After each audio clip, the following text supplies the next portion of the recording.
Imagine starting your day with a glass of milk. For many in the West, it's routine, but in China, with over 1 billion people, milk is far from a daily habit. Despite government campaigns and endless dairy ads, most Chinese people simply don't drink much milk. Why? The answer is rooted in history and culture. For centuries, dairy wasn't part of the traditional Chinese diet. Cattle were raised for labor, not milk.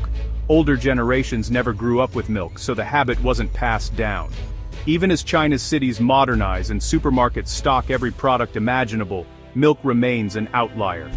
The government pushes milk for health, but the cultural gap is hard to close. Advertisements fill cities like Shanghai and Beijing, yet average consumption stays low.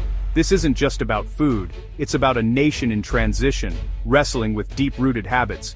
Economic growth has changed many things, but not this. The story of milk in China is a puzzle, a modern country, a traditional diet.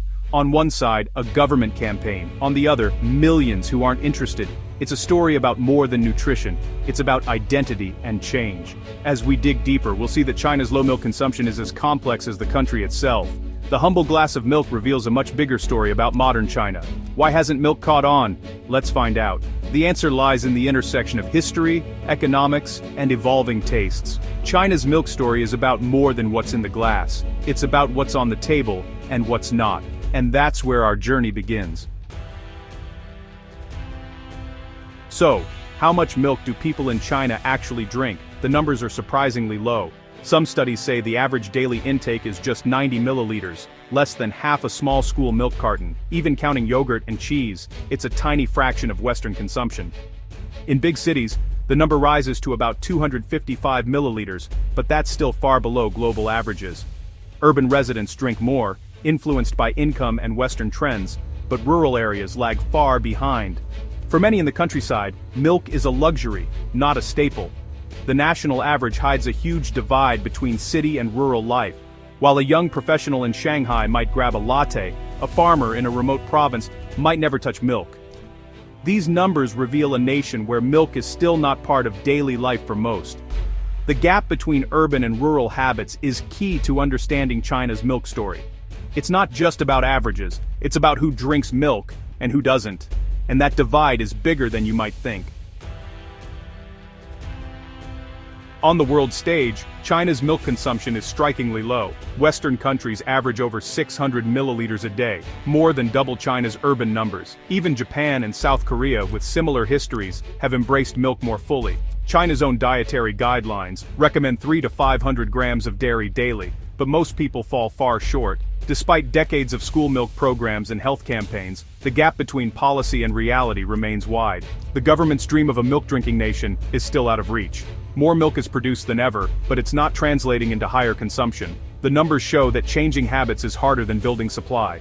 For now, the vision of a nation of milk drinkers remains just that, a vision. The challenge is not just production, but persuasion. Here's the paradox. China is now a top global milk producer, with modern mega farms and supermarket shelves full of dairy. Yet, consumption hasn't kept up with supply. Despite the abundance, most people still aren't drinking much milk. The result? Surplus milk, volatile prices, and pressure on farmers and companies. Billions have been invested in production, but demand lags behind. Sometimes, milk even goes to waste. The government succeeded in building the industry, but not the culture. Unlike New Zealand or the Netherlands, where high production matches high demand, China's market is out of balance. The great milk machine is running, but few are thirsty. The real challenge is turning supply into real, lasting demand. Until then, China's dairy paradox continues. Why aren't people drinking more milk? First, cost. Fresh milk is expensive for many families, especially in rural areas. Cheaper protein sources like tofu or eggs often win out. Demographics matter too. With fewer children and an aging population, the core market for milk is shrinking. Older generations didn't grow up with milk and aren't likely to start now. Health trends play a role. Lactose intolerance is common, and many believe milk causes discomfort. Plant-based alternatives like soy and oat milk are gaining popularity, especially among young, health-conscious consumers. Food safety scandals, like the 2008 milk powder crisis, have left a legacy of mistrust. Many prefer imported brands, believing them safer than local milk. All these factors, cost, demographics, health, and trust, combine to keep milk consumption low. The government's push faces strong headwinds from tradition and modern concerns. For many, milk just doesn't fit their needs or their budget.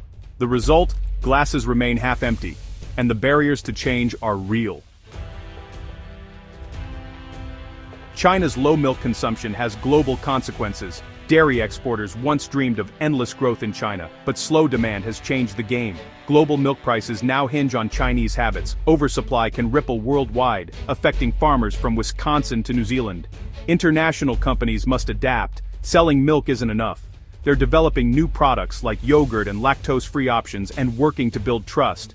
China's case shows you can't simply import eating habits, even with government support. Deep traditions, economics, and health trends all matter. The future of global dairy depends on understanding these complexities. In the end, China's milk story is a lesson in how culture shapes what ends up on the world's table.